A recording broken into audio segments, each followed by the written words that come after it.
We who believe in freedom cannot rest.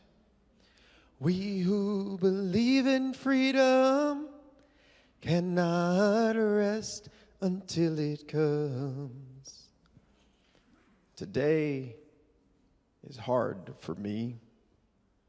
Today I remember my beloved brother, Temperance Darnell Pearson, who just a little over a year ago we lost by gun suicide in Memphis, Tennessee.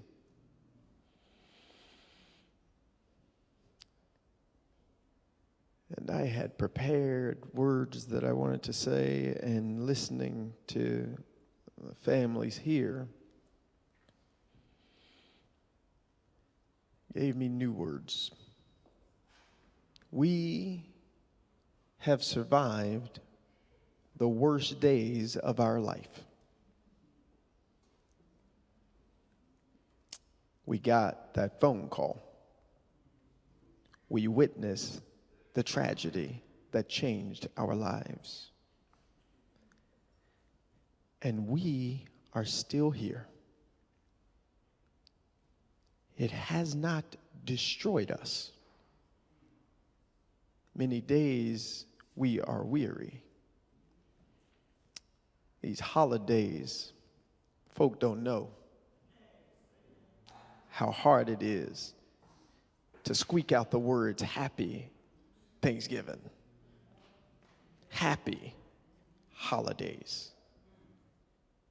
Folk don't know what it's like to look at the table, to sit in the room and know that there's something missing, an intangible laugh, a humorous smile that again breaks our hearts a little more. But y'all still, with those 2 a.m. tear sessions,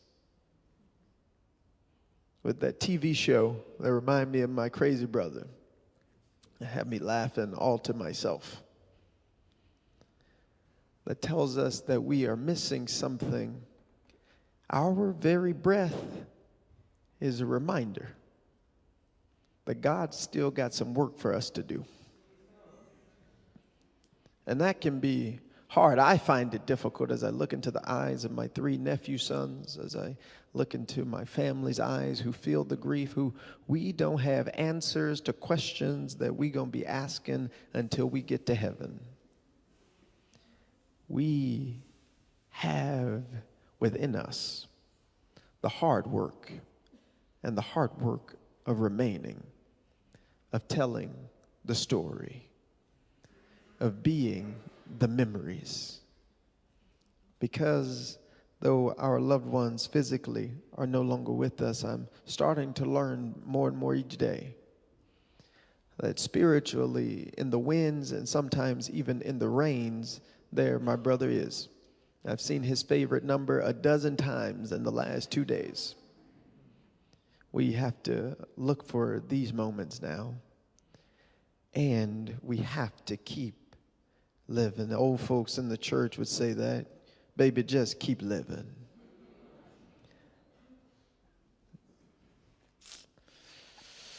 Some days that is much more difficult to get out of bed, to put a suit on, than other days to go in front of the legislature or to go in front of cameras. Some days it's harder. But y'all, we still here. I am a state representative from Tennessee, serving District 86 with all my love and heart. I am running for the United States Congress from Memphis. Thank you. I appreciate it. If you're in Memphis, make sure you vote.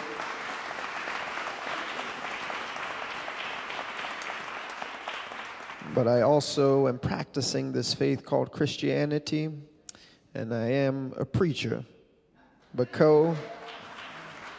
some of y'all are ready to go to church because we in one, but ain't gonna go like a Baptist preacher would. for the next hour and a half, because I know the night is long, and I do not want to prolong the evening, but I do have this scripture: the Lord is close to the brokenhearted and saves those who are crushed in spirit. That's Psalms 34:18. That's good news. And then I'm going to sit down. Y'all, I am in need of some good news. And throughout this last 12 months, through many difficult days, dangers, toils, and snares, the scripture that has returned to my spirit is: the Lord is close to the brokenhearted and save those who are crushed in spirit. The Lord is close to those who are brokenhearted and saves those who are crushed in spirit. The Lord is close to those who buried their brother, their son, their daughter, their niece, their godson, their auntie, their mama, their daddy, their granddaddy, their grandmama. The Lord is close to the brokenhearted and saves those who are crushed in spirit. You know, crushed in spirit. We can't wake up. We're wearing pajamas day after day. It's hard to get up and take a shower. It's hard to smile in people's face. You know, crushed in spirit, when they're saying happy Thanksgiving and all you can do is say, where's my brother? You know, crushed in spirit. People start to forget the anniversary date. You know, crushed in spirit. The government don't seem to be doing all that they can do. You know, crushed in spirit. They make fun of you because you took time to mourn and to grieve, and they say you missed days of attendance. You know, crushed in spirit. Preparing the obituary and going to the funeral home, buying the last clothes. You know, crushed in spirit.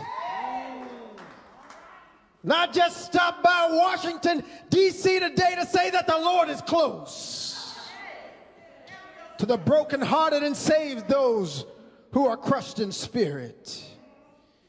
And when y'all, it don't feel that close, when it don't seem like it's that close, I've got to tell you where to find it.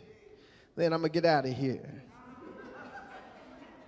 When it seems so distant, when the void between our help, our salvation, our hope, and our future seems to have departed with our loved one.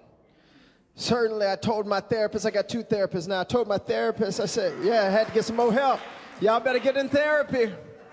I got a grief therapist, a personal therapist. I might get one, a political therapist. Get your therapy. Call 211, call 988, obviously, if you're ever struggling with suicide. I'm serious. We got to help ourselves.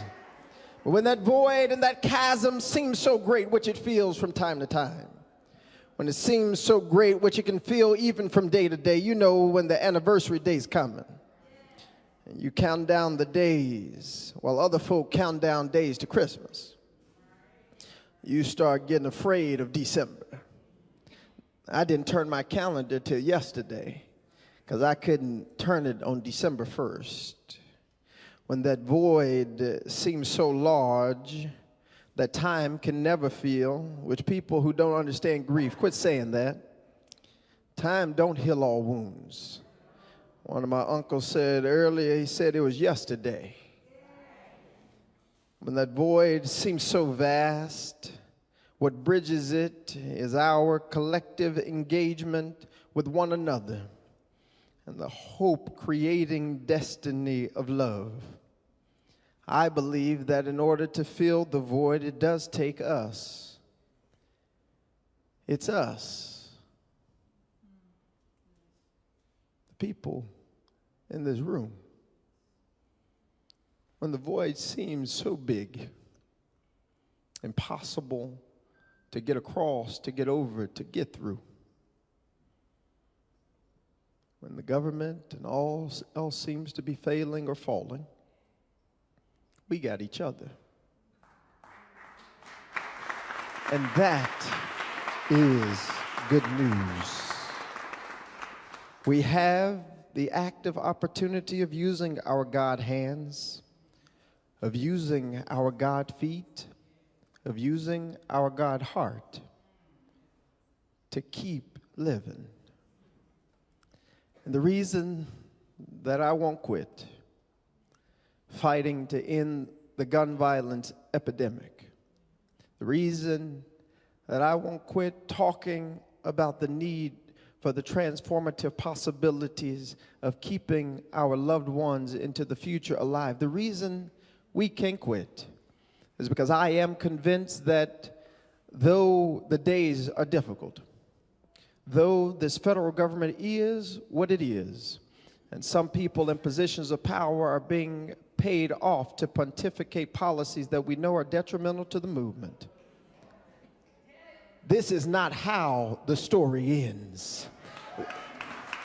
This is not how the story ends. The reason we can't quit is because we have to hold true that this is not how the story ends. There's a better story where more people are alive. There's a better story where we have safe storage laws. There's a better story where we ban assault weapons in the United States of America. There's a better story where gun violence isn't the #1 killer of children in our community. There's a better story where people in office aren't worried about keeping their positions with the gun lobbyists, but serving those in their community. There's a better story. And so I just want y'all to hold on a little while longer. Fight on a little while longer. Pray on a little while longer. Organize on a little while longer. For victory shall be ours until justice rolls down like waters and righteousness like an ever-flowing stream. Let this be our prayer. God bless you.